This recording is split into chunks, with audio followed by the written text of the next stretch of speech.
Assalamualaikum warahmatullahi wabarakatuh. Selamat datang di podcast Ida Obses, obrolan serius santai bareng saya, Jessica Anindita. Hari ini kita bakal ngomongin sesuatu yang serius banget, tapi juga harus dibahas sambil ketawa ketiwi nih teman-teman. Biar nggak bikin pusing, yaitu mengenai konflik kepentingan. Oke, dari konflik kepentingan tadi, kita udah bersama narasumber kita nih teman-teman. Namanya Mbak Gita dari Inspektorat Daerah Kebumen. Halo, selamat datang Mbak Gita, gimana kabarnya? Alhamdulillah baik. Hai kawan-kawan. Halo Mbak Gita, selamat datang ya. Sekali lagi terima kasih udah menyempatkan waktunya di sini. Konflik kepentingan ya teman-teman, tapi bukan konfliknya itu sama mantan ya, karena itu beda banget ya. Kalau di sini tuh nanti kita akan bahas konflik mengenai nanti bisa sakitnya itu bisa ada di banyak hal ya teman-teman, bisa di hati, dompet, bahkan negara ya. Kalau di mantan tadi kan cuma bisa menyakiti di bagian hatinya aja. Oke, jadi di sini kita tadi udah perkenalannya sama Mbak Gita dari Inspektorat Kebumen ya. Jadi kalau menurut Mbak Gita, apa sih konflik kepentingan itu Mbak? Jadi konflik kepentingan itu sebenarnya simpel banget ya.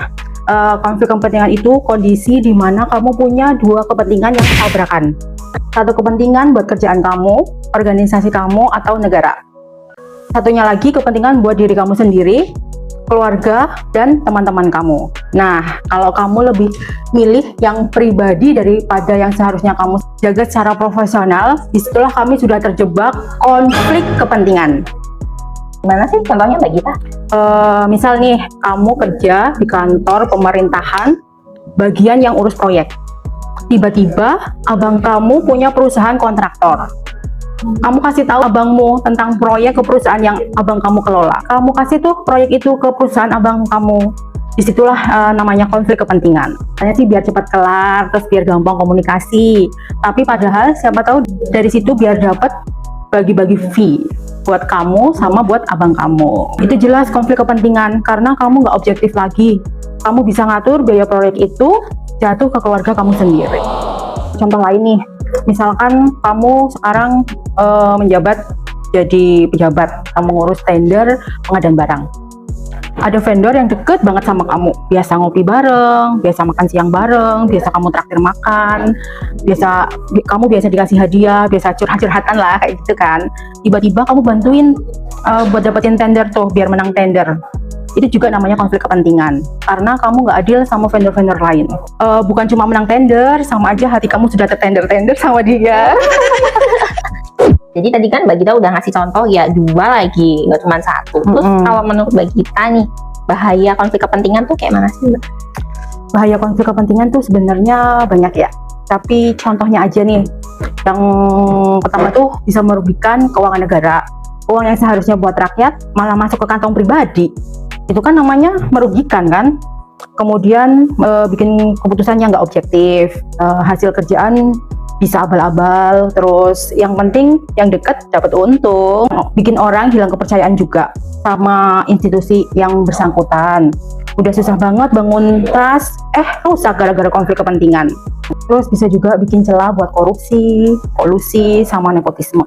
Pokoknya konflik kepentingan tuh kayak rayap guys, makanya kayu pelan-pelan gak kelihatan, tapi tahu-tahu ambruk sama rubuh. Ambruk sama rubuh. Gitu ya Mbak ya, tadi udah ada contoh dua, terus sekarang udah dijelasin bahayanya. Nah sekarang nih Mbak, kalau akibat dari konflik kepentingan gimana sih Mbak? Akibat konflik kepentingan ya? Kalau ketahuan sih akibatnya bisa sanksi disiplin di tempat kerja, terus bisa dicopot jabatan. Selain itu pidana juga ada sih kalau merugikan negara atau terbukti korupsi. Nama baikmu juga bahkan hancur. Mau move on susah. Di Google nama kamu langsung muncul di berita. Terlibat konflik kepentingan.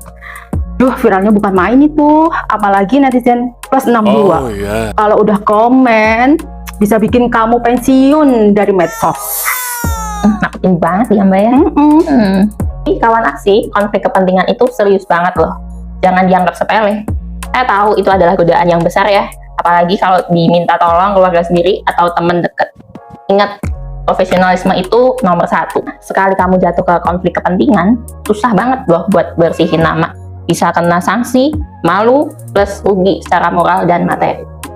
Oke, segitu dulu ya Mbak Gita obrolan kita hari ini di Ida Obses. Jadi semoga teman-teman makin melek konflik kepentingan ya, biar kita kerjanya itu bersih, hidupnya tenang, dan gak jadi headline berita yang buruk. Oke, segitu dulu ya teman-teman. Jangan lupa simak terus Ida Obses, obrolan serius santai. Sampai ketemu lagi. Wassalamualaikum warahmatullahi wabarakatuh.